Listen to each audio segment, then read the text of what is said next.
এবার আমাদের বিরিয়ানি সব কারিকর্য রেডি। এবার ঢাকা দিয়ে দম দিতে বসাবো।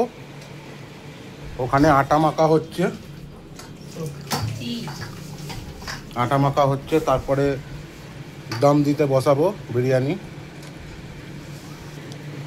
এবার হাঁড়ি, এবার মানে ডেস্কির মুখটা জাম করার জন্য আটা মেখেছে, ওই আটাটা এবার চারি গোল রাউন্ড করে দেবে, দিয়ে তারপর ঢাকনাটা বসিয়ে ওর ওপর নোড়া চাপিয়ে তারপর দম দিতে বসানো হবে। তারপরেরটা তোমাদেরকে দেখাচ্ছি বন্ধুরা। আটাগুলো চারদিক দিয়ে দেওয়া হলো, এবার দমে বসানো হবে। জমিয়ে খাবো আজকে সবাই। এই দমে বসানো হবে। ওভেন জ্বালানো হচ্ছে, ওভেন জ্বালানো হয়ে গেল। এবার দমে বসানো হলো। ঠিক করে বসাও, এটা দেখো পড়ে না যায়, লেভেল করে বসাও। আঁচটা একটু আস্তে দাও,